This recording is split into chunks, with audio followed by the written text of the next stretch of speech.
बोली। हम तो रउआ से बहुत तंग आ गए बने। काहे हो, काहे तंग आ गए?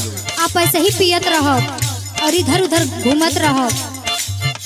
हमार कुल मेकअप के सामान खत्म हो गए बा, बाकी आपके पियल नहीं थे खत्म होता। अरे कैसे खत्म हुई पियल हो? सुनी हमारे एगो बात। बोला। पाउडर ना बाटे फेयर लवली,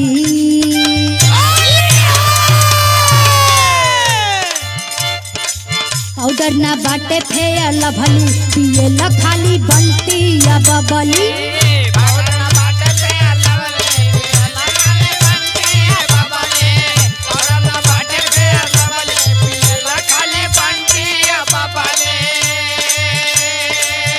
सुना सुनावा। ई जवन तू बंटी बबली का शीशी देख के कहत हो कि दारू पीला, तो हम दारू ना पीला, एकरे पीछे कारण है। का कारण है? सुना। सुनावा। होली खेला बसीला तान,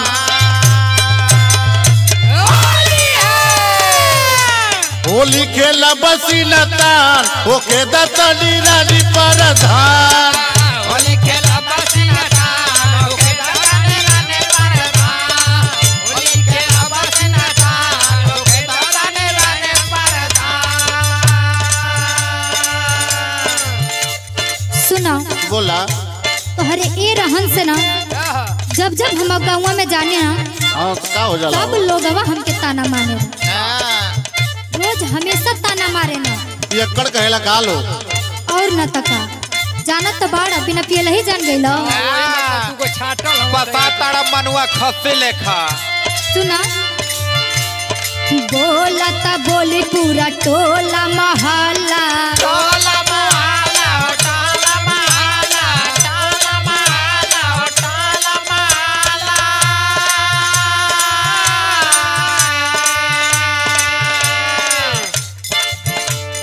चारों ओर तोहरे हो चर्चा सुनाला। चरचा सुनाला, चरचा सुनाला, चरचा सुनाला, चरचा सुनाला।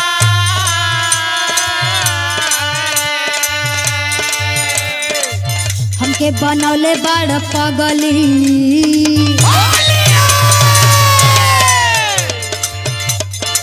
सुना। बोला। हमके बनौले बड़ पगली, पिए ला खाली बंटी या बबली। हमके बनौले बड़ा पगली, पियला खाली बंटी या बबली। हमके बनौले बड़ा पगली, पियला खाली बंटी या बबली।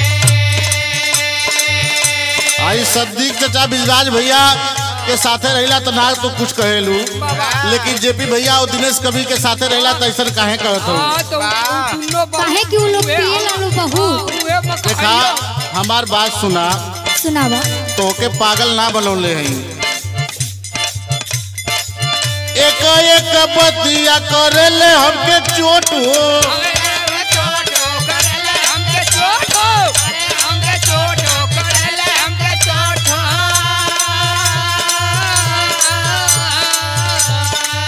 देखा रानी एक एक बात तोके हमके तोहार बात हमके तकलीफ देती है।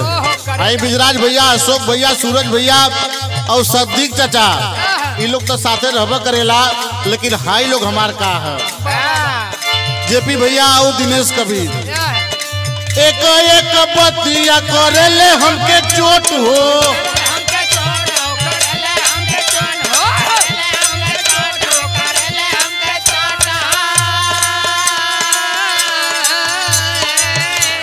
सगरी शीशी हमर बाटे ही वोट हो।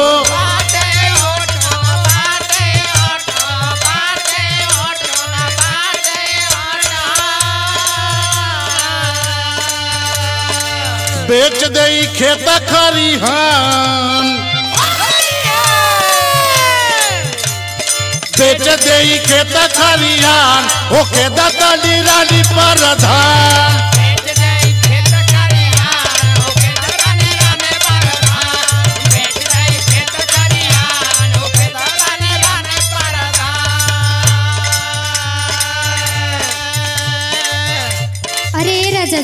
बोला रानी।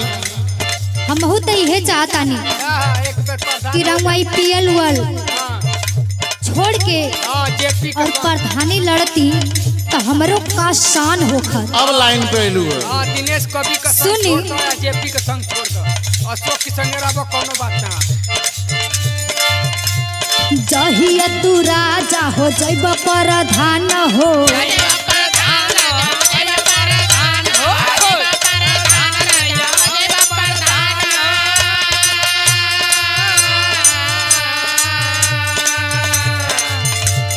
जहिया आप प्रधान बन गई ना तू प्रधान हो जेबू फिर। जे जे हमके ताना मरले बा सबके छाती पर डाल दर। सबसे ढेर दिनेश को। सुनी जहिया तू राजा हो जैब प्रधान हो,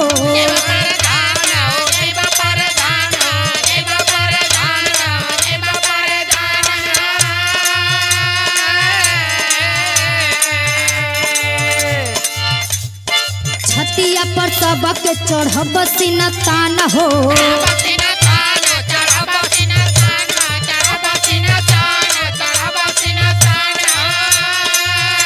एकदम एकदम केहू छूटे न पावा। जहिया तू राजा हो जैब प्रधान हो, छतिया पर सबके चढ़ब सीना तान हो। संजय दिनेश रही है बगली, संजय दिनेश रही है बगली, पिएला खाली बंटी या बबली।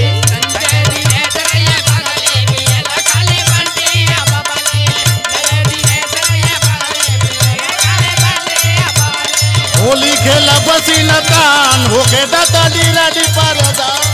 पाउडर ना बाटे फेला भली, पिएला खाली बंटी या बबली। ओके दरानी परदा।